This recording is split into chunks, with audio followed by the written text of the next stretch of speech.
নমস্কার বন্ধুরা, শুভ সকাল। কে কেমন আছো?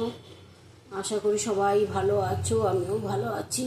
দেখো, আজকে কড়াই বসিয়ে দিয়েছি, অনন্যা রান্নাঘরের রেসিপি নিয়ে চলে এসেছি। আজকে গাঁঠি কচু করবো। তেল দিয়ে দিচ্ছি, একটু হলুদ দিয়ে দেবো। গাঁঠিটা সিদ্ধ করে নিয়েছি।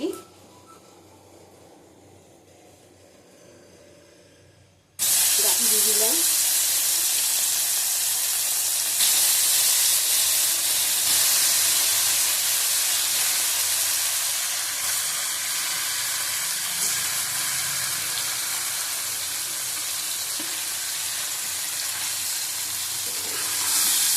গাঁঠিটা বেশি সিদ্ধ হয়ে গেছে বলে একটু হলুদ দিয়ে দিচ্ছি। ভেজে তুলে নেব।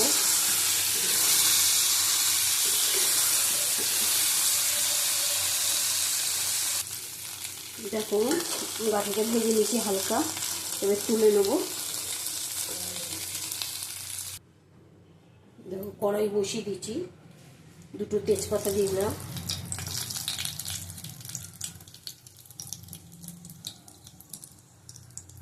পাঁচফোড়ন দিয়ে দিলাম,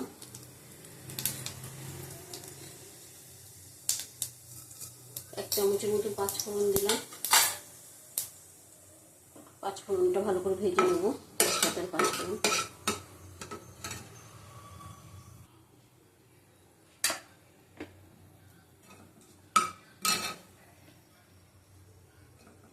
ফোড়নটা ভাজা হয়ে গেছে, পেঁয়াজ দিয়ে দিলাম,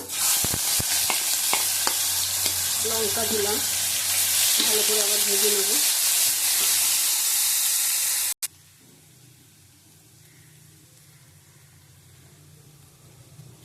দেখো, রসুন দিয়ে দিলাম,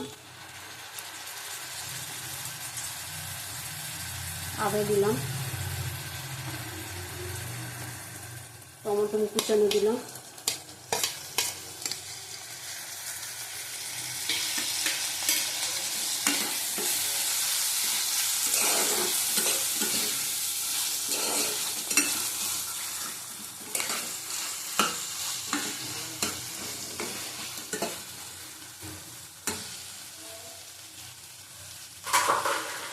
হলুদ দেব পরিমাণ মতো,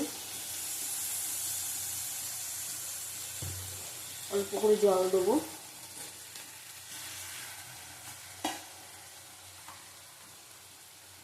কাশ্মীরের লঙ্কার গুঁড়ো দেবো 1 চামচ,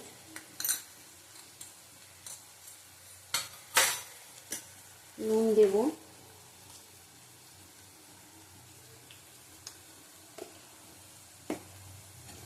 ভালো করে কষিয়ে নেবো। আবার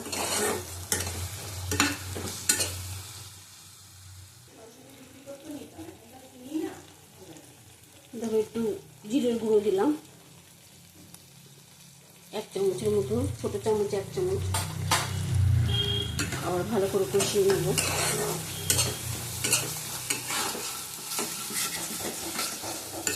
মশলা আমাদের কষানো হয়ে গেছে।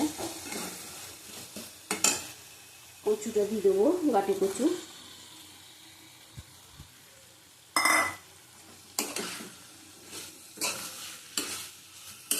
ভালো করে এর সাথে কষাবো।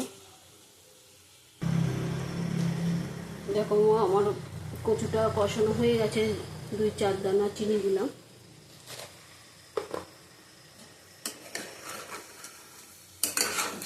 অল্প করে জল দেবো, কচু এমনি সিদ্ধ করা আছে।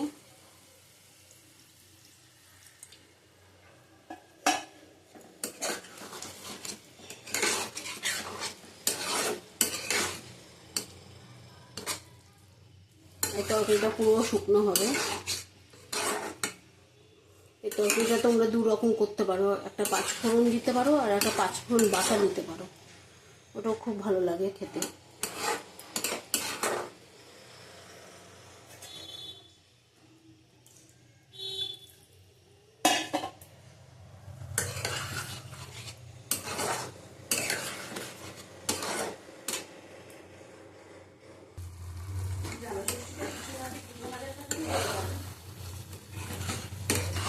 দেখো, এটা হয়ে গেছে। দেখো, আমাদের গাঁটি কচু হয়ে গেছে, এরকম শুকনো হবে, তেল তেল হবে, বেশ খেতে ভালো লাগবে। ভালো লাগে এই তরকারিটা। একটা পাঁচফোড়নের একটা গন্ধ খুব সুন্দর। নামিয়ে তোমাদের দেখাচ্ছি। গ্যাস বন্ধ করে দিলাম। দেখো আমাদের গাটি কচু রেডি।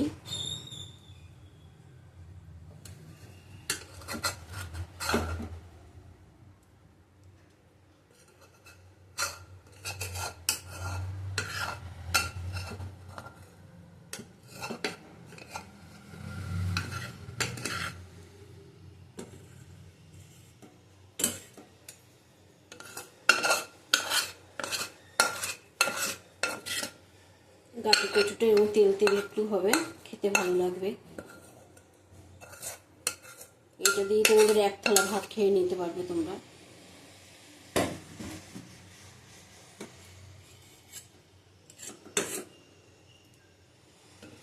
অনন্যা রান্নাঘরে যদি ভালো লাগে তোমাদের, তাহলে সাথে থেকো, তোমরা রান্নাটা দেখো। আবার কালকে আসবো। টাটা।